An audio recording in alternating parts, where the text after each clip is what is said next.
First up, we have some of the rules which we must understand before going into depth in King and Pawn endgames. Firstly, there is the rule of the square. Now, the rule of the square is basically, can a king catch a pawn that is on his way to promotion?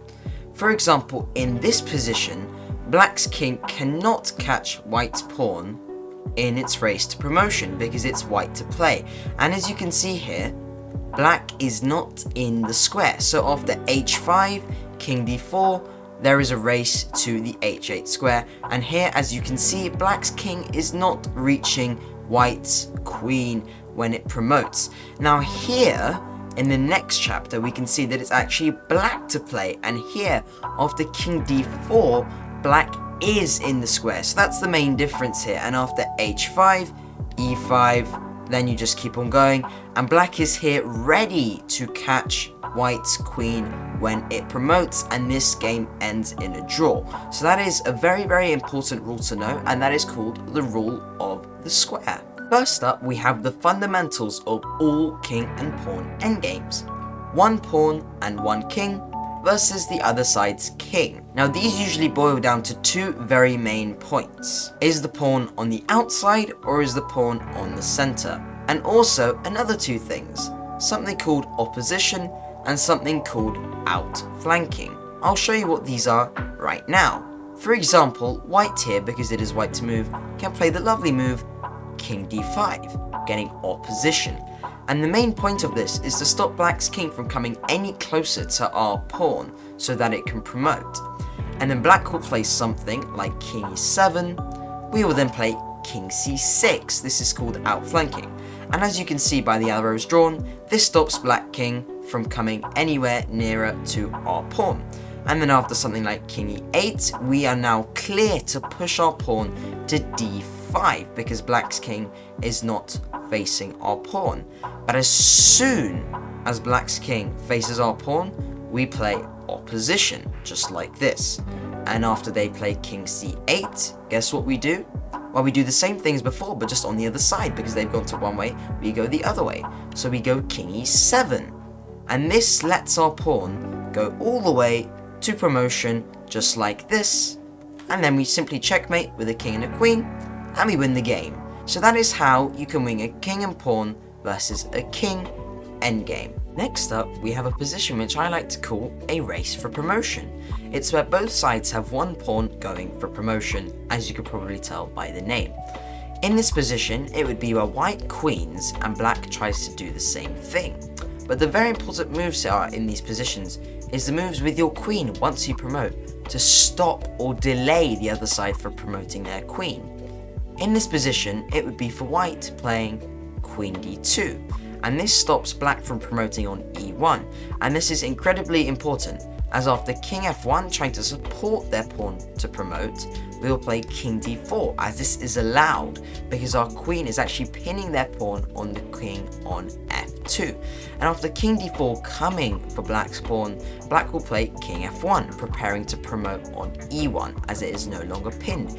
And after Queen d3 pinning the pawn on e2, which is a very, very, very common idea in these sorts of endgames, Black will play King e1. And after this, we will play King e3, and after this, we will simply capture the pawn and deliver checkmate just like this. However, Black doesn't have to play King e1, instead they could play something like King f2, you may be thinking. But it's really the same thing, as after Queen e3 check, we will then play King d3, and it results in the same exact thing after checkmate on g2. So these endgames are very, very important to master. It really comes down to a few things where you just have to remember the queen has to stop the pawn from promoting, bring your king, and deliver checkmate. Now we're jumping into slightly more complex positions, where one side has two pawns, one of them being a pass pawn, and the other side has one pawn, but a slightly more central king. Now these are very, very complex, as we said earlier, and I'll show you how to navigate them right now. So in this position, White would want to play the only move, King g6. And here, Black really has many options, but for example, they will play the best move, King e8. Now after this, a very, very simple move, as many of you would probably play, is King f6. And then they'll play something like King f8, gathering opposition.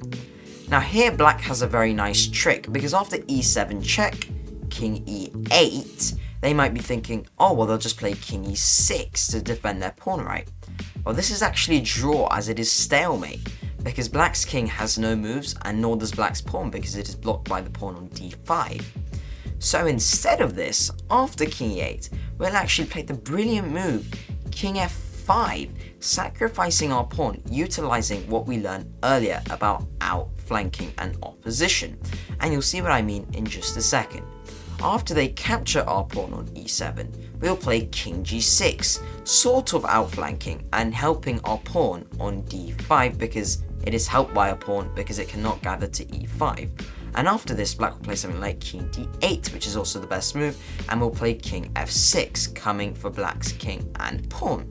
And after king d7, this is what we meant by earlier with outflanking. We will use the same tactic as earlier, and we will play king f7, outflanking. And after king d8, we come for black's pawn on d5 with king e6. And after king c7, black's only move, we will play king e7, outflanking once again. And after king b6, we will take, and then we will simply promote, as our king is outflanking black's king, and then we just deliver checkmate. Now these endgames are slightly more complex, but as soon as you gather the main principles of them, you'll be very, very good to go. The next position is all about forcing the other side's king to go to a square that it doesn't want to, and also the creation of an outside passed pawn, which are really the gold dust of any endgame. So in this position, it is black to play, and their only move is king e5, stopping our king from coming to the f4 square. And after something like this, we are stopping the black king from coming to the f4 square as well. And after king f6, we will play king d5, stopping the black king from coming to f5. And after these moves, we are coming for the black king just like this, until it gets to the point where black's king is on the edge of the board on the h file, and its only move is king h6, surrendering the g5 pawn. And here we have two pawns to promote using opposition and outflanking, as we learned earlier. So that's a very, very simple way this endgame could go. However, this endgame can also be a lot more complicated. For example, in this position, black doesn't have to play king f6. Black can instead play king d5, stopping our white king from coming to e4. And obviously it can't go to f4 because of the pawn on g5. Now after this, we'll play g3, going for a quick h4. Now h4 actually creates an outside passed pawn, which, as we said earlier, is extremely important in any endgame, let alone king and pawn endgames. And here, after king e5, we will push h4, and after takes, we have this g pawn going for g8 to promote. And after king f6, we will play king h5. And then after king g7, what do we play? We play king g5, opposition. And after king h7, what do we play? We play king f6, outflanking, as we learned earlier, remember. You see here, there's a very, very common pattern. Nothing actually changes. It's all the same pattern. And after king h6, we play g5, as we're all clear to push now. And then after king h7, we go king f7, outflanking. And after king h8, a very important move is we do not play g6, as that is stalemate. Instead, after king h8, we play king g6. And after king g8, what do we play? We play king h6. And after they play king f7, we will play king h7, and this pawn is clear to promote. And there we go, we have a queen, and simply go and checkmate with a queen and king. And that is how you can win those sorts of endgames, by either forcing black's king to go away from its own pawn, away from the defense of its own pawn, or by creating an outside passed pawn and winning the game like that. Next up, we actually have a very, very common position in king and pawn endgames, where one side has 3 and the other side has 2 pawns. Now, in this position, think about what you would want to play. There is only one move here that wins for white, and that move is the move g6. And this leaves black with 2 options. They can either take or they can either push. First, let's look at when they take. So when they take, we simply take back with our pawn, and their only move is king d7, keeping their king in the game. and then we will play f6, creating a passed pawn as we looked at lastly, remember that? And when they take, we will take back, and after king e8, we will push our pawn, and black's king has no access into our pawn or king's territory, and they'll play king d7, and we will simply create a queen.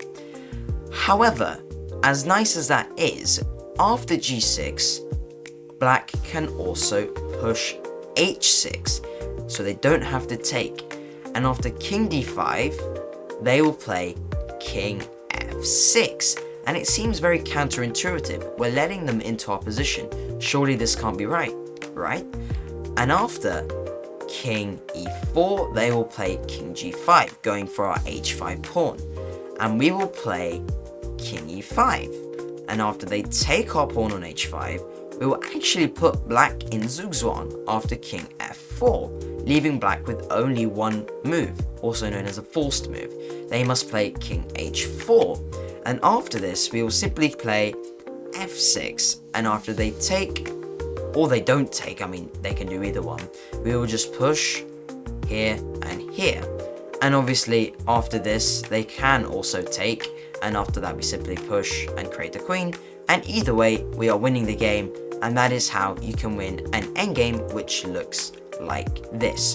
Just remember, push the pawn in the middle, and then you'll just have to remember those sorts of sequences, and you will always be good to go. And finally, we have the model game, which is also an endgame, as you can see here. And this is going to show you how we can win an endgame where we have 4 pawns and where black has 4 pawns. So, we're going to start off with the move g5. Now the move g5 stops black from coming into f6, which is a very, very important square, as you can see. It is also highlighted for you so you can locate f6. And after black plays b4, trying to create a passed pawn on the queen side, we will come for black's pawn with king c5. And after king d7, we will go king b5, going for a5. And after king d6 by black, trying to come into the king side, trying to come for our pawns, we will go taking on a5. And after king e5, going for the pawn on f5, g5 and h4, we will take on b4. And as you can see here, we now have this lovely a file open for our a pawn. And after a4, king e6, as black realizes they have to come back and defend that a8 square to stop us from queening, they must now go, well, we'll go queen c5, and now they must go king d7, which allows us to go king d5 with something called, remember earlier, opposition. Now this is extremely important because after king c7, we're now going to use this pawn as a decoy, which is another great technique in the endgame, and we're going to go king e6, going for black's pawns, and we're actually just going to leave our a pawn to die, and we're just going to use that as a lovely decoy here, and we will simply munch up the black pawns and create a queen. And that is how you can win an endgame with an equal amount of pawns, and that is usually always boiling down to opposition, outflanking, and decoys. And there are sometimes even sacrifices, but sacrifices are slightly rarer and sometimes in different endgames, so if you'd like to see those sorts of techniques in endgames, do let me know down below. And yes, that will be the video for today, and thank you so much for everyone for watching. I really appreciate you guys watching, and I really hope you guys can use these in your games, as King and Pawn endgames are very, very common. If you did enjoy the video, do not hesitate in smashing that subscribe button and also that like button, and thank you so much guys for watching. See you guys in the next video. Goodbye.